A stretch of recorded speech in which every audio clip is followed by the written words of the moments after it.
अस्सलाम वालेकुम। मैं इंजीनियर महफूज आलम।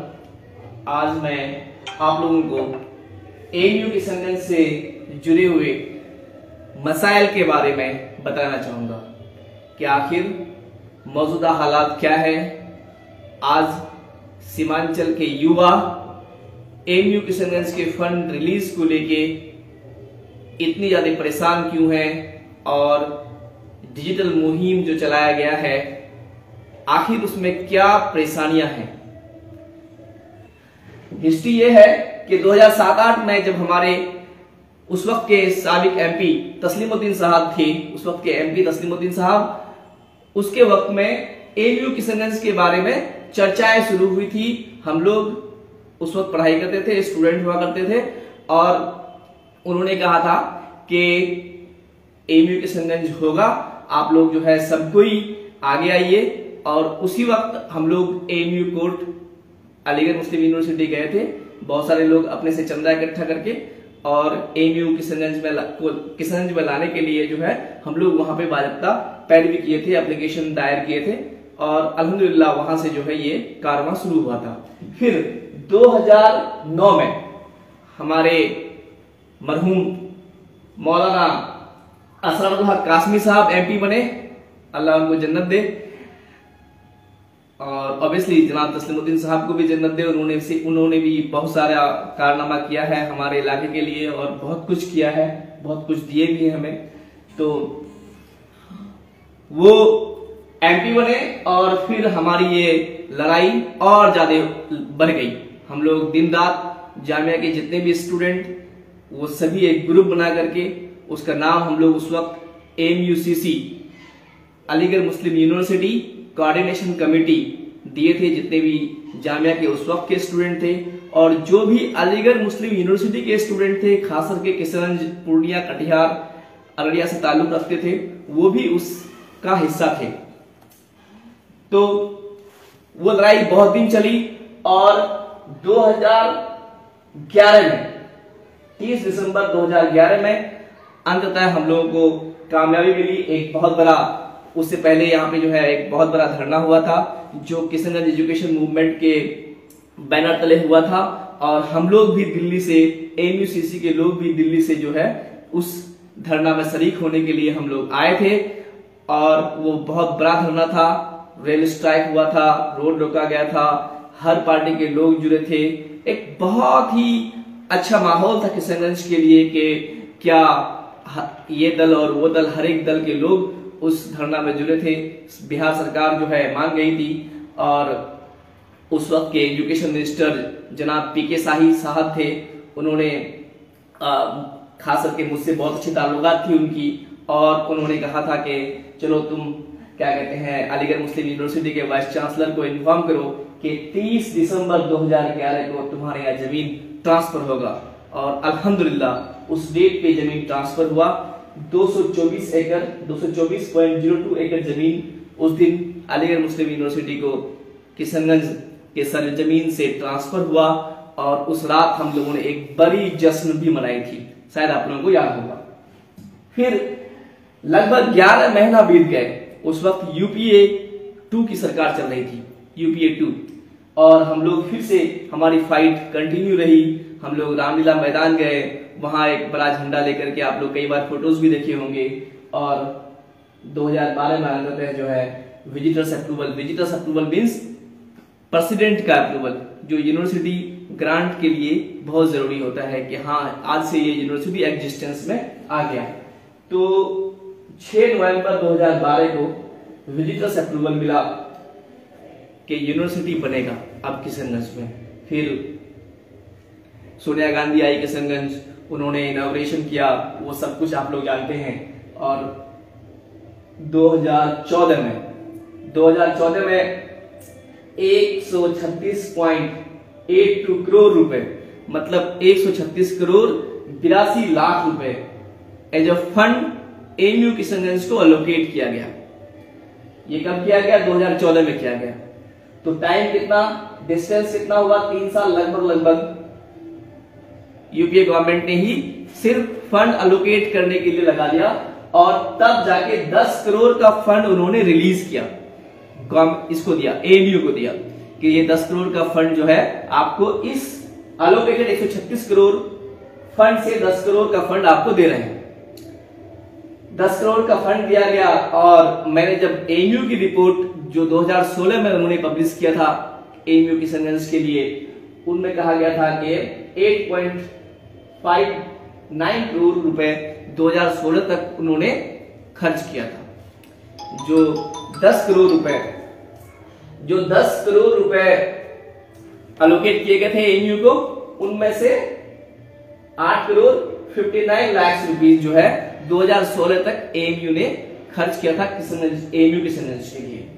तो ये तो बैकग्राउंड की बात हुई कि एएमयू किशनगंज का बैकग्राउंड क्या है। अब जब ये पैसे भी अलोकेट होने शुरू हो गए और हमें जमीन भी हमारे पास थी, फिर प्रॉब्लम क्या है, कहां आके प्रॉब्लम फंसी? तो एक आदमी माझी परगना अमीन नाम का जो बायसी का पाया जाता है। अब इनसे कभी आज तक हमारे इतने सारे नेता में से किसी ने इनसे मिल नहीं पाया। मुझे पता नहीं कि ये आदमी है या फरिश्ता, ये आखिर ये है कौन।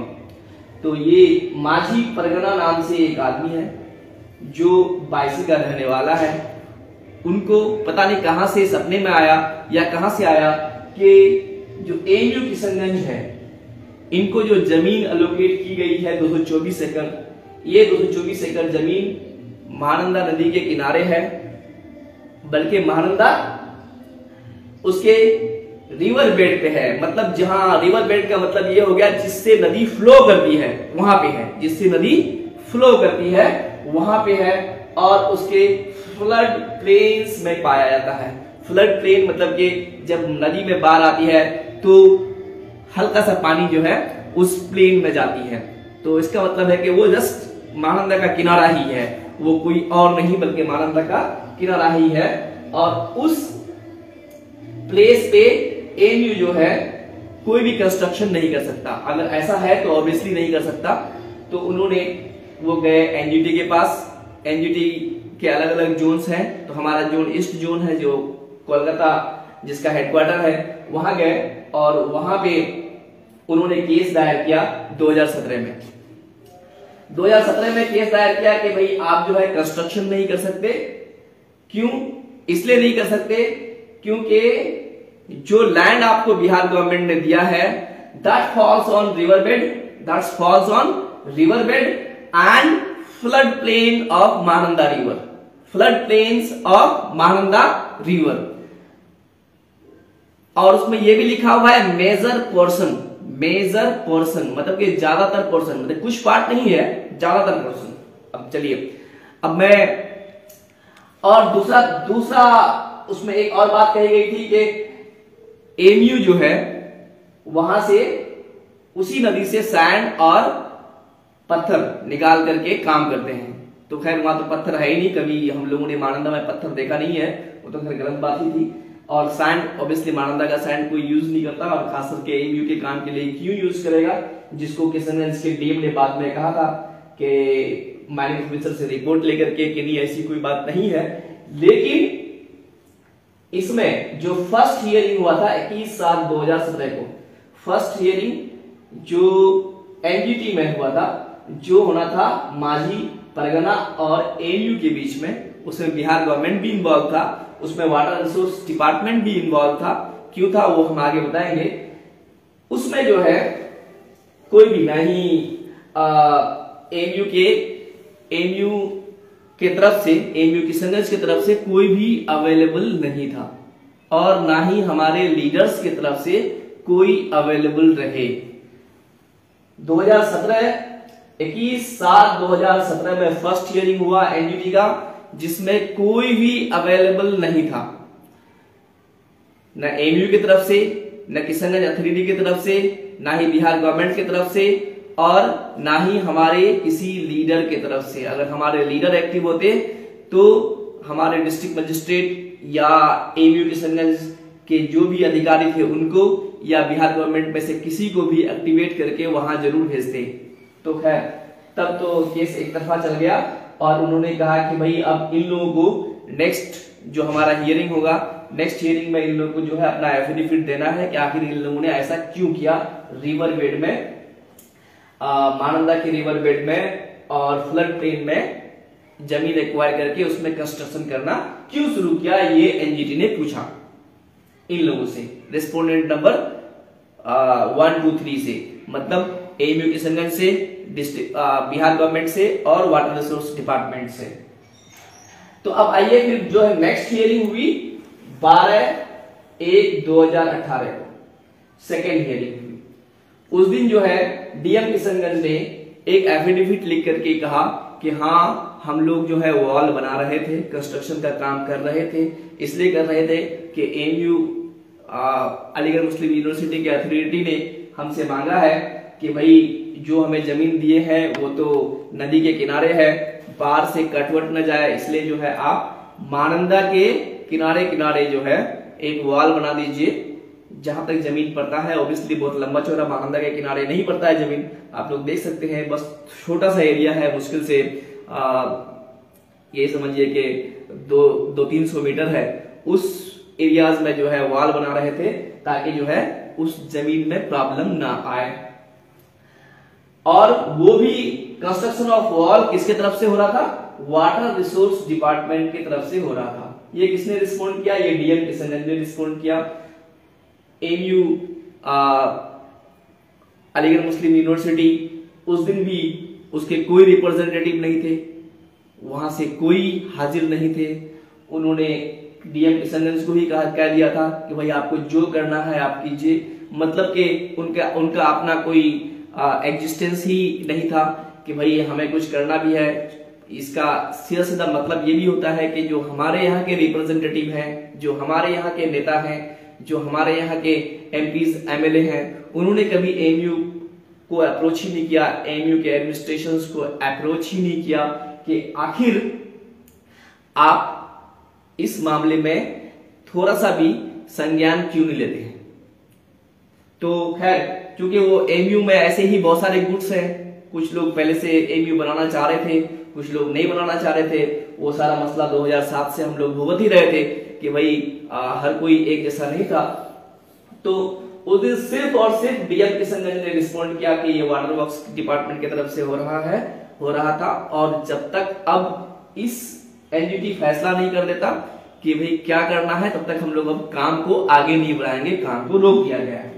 ठीक है, तब जाकर के क्या किया, एनजीटी ने ऑर्डर दिया कि भाई एक टीम बनाया जाए, इंस्पेक्शन टीम, कि आखिर हकीकत में क्या है, इंस्पेक्शन टीम बनाया जाए। तो इस दिन 12/1/2018 को ये ऑर्डर हुआ, सेकेंड हियरिंग के दिन ये ऑर्डर हुआ कि इंस्पेक्शन टीम बनाया जाए। उस इंस्पेक्शन टीम का पार्ट कौन कौन होगा ये भी डिसाइड किया गया। पहला आदमी श्री फैजुल्ला खान जो एलएमसीजी दिल्ली के एम्प्लॉय थे, वो यहाँ के मेरे ख्याल से डायरेक्टर थे उस वक्त। और दूसरा आदमी श्री अनूप जी जो सीनियर सिविल इंजीनियर थे एसपीएमजी बिहार के। और तीसरा आदमी थे उसमें श्री राम जी शाह जो एडीएम थे किशनगंज के। और चौथा आदमी थे MD Sajid Iqbal assistant engineer flood control division के, जो उस वक्त किशनगंज में पोस्टेड थे। ये बल्कि साजिद इकबाल साहब जो है हमारे साथ एएमयू मूवमेंट में भी शरीक रहे थे दिल्ली में, और ये भी इनके पार्ट थे। लेकिन फिर भी इस टीम ने, ये पूरी टीम ने, ये चारों मिलकर के एक रिपोर्ट बनाया और जो एनजीटी को सौंपा कि जो भी बात इस माझी परगना अभियान में कहा है कि the construction of AMU on 224 acre land falls on riverbed and floodplain of Mahananda River is true, is threat to the environment and ecology of Mahananda River, to the threat to the environment and ecology। मतलब ये चारों आदमी मिलके ये agree कर गए कि जो माझी परगना जी ने जो इल्जाम लगाया है एएमयू किशनगंज के जमीन के ऊपर, यहाँ के कंस्ट्रक्शन के ऊपर, वो सही है। ये टीम गठित हुआ था, ये टीम ने एग्री कर गया इनकी बातों के ऊपर। हालांकि अगर आप जाके देखेंगे तो ऐसा कुछ भी नहीं है कि जो वॉल बनाया गया है उससे रिवर का कोर्स चेंज हो जाएगा, ऐसा कुछ भी नहीं है। रिवर जिधर से बहना है उधर से बह रही है। सिर्फ रिवर के पूरब साइड में एक वॉल बनाया जा रहा था जो कि उसके बार से रोकने के लिए, उसके कोर्स को चेंज करने के लिए नहीं, उसके फ्लो को चेंज करने के लिए नहीं। वहां से कोई भी सैंड नहीं निकाला जा रहा था, वहां पे कोई इलीगल एक्टिविटीज नहीं की जा रही थी। लेकिन फिर भी इस टीम ने, पता नहीं इनको कहां किसके ऊपर से प्रेशर था, कहां से प्रेशर था हमें नहीं पता, लेकिन ये पूरी टीम एग्री कर गए कि ये जो इल्जाम लगाए हैं वो सही है। वो जो 224 एकड़ लैंड जो है वो महानंदा रिवर के ऊपर ही, महानंदा रिवर के ऊपर तो है, लेकिन अगर इसमें कंस्ट्रक्शन हुआ तो महानंदा का फ्लो चेंज हो जाएगा। उसका जो है रिवर बेड पे ये फॉल करता है, ये उसका फ्लड प्लेन ऑफ महानंदा है और this is threat to the environment and ecology. ये एग्री कर गए और इसी एग्रीमेंट के ऊपर एनजीटी ने कंस्ट्रक्शन 29/1/2019 को फाइनल हियरिंग में ये कहा कि अब एएमयू किशनगंज कोई भी कंस्ट्रक्शन का काम नहीं कर सकता। एएमयू किशनगंज कोई भी कंस्ट्रक्शन का काम नहीं कर सकता। लेकिन उन्होंने एक सोचा छोड़ा है, उन्होंने एक सोचा ये छोड़ा है कि अगर एएमयू अथॉरिटी चाहे, एएमयू अथॉरिटी चाहे तो एएमयू अथॉरिटी कब चाहेंगे? जब हमारे लीडर्स चाहेंगे, जब हमारे यहाँ के रहनुमा चाहेंगे। अगर हमारे यहाँ के रहनुमा, हमारे यहाँ के लीडर, हमारे यहाँ के लोग, हमारे यहाँ के एक्टिविस्ट चाह लेंगे तो ये सभी कहा जाएंगे? ये सभी जाएंगे यहाँ एनएमसीजी। जो ये आदमी थे एनएमसीजी के, श्री फैजुल्लाह खान जो डायरेक्टर थे इस टीम के, ये NMCG national mission for clean Ganga, national mission for clean Ganga, ये वाटर रिसोर्स मिनिस्ट्री या फिर department of water resource river development का ही एक एनजीओ है, national mission for clean Ganga. यहां से जाकर के आपको क्लियरेंस का आपको ऑब्टेन करना पड़ेगा एक clearance, need to obtain clearance from NMCG. अगर आप एनएमसीजी से जाकर के एक क्लियरेंस लेटर, क्लियरेंस सर्टिफिकेट आप अगर ऑब्टेन कर लेते हैं कि आप जो कंस्ट्रक्शन कर रहे हैं ये बिल्कुल एनवायरनमेंट को थ्रेट नहीं है, इकोलॉजी को कोई प्रॉब्लम नहीं है और रिवर का कोर्स को कोई ये चेंज नहीं करेगा, ये महानंदा के बेड पे नहीं है, रिवर बेड पे नहीं है, तो आप कंस्ट्रक्शन कर सकते हैं। इसका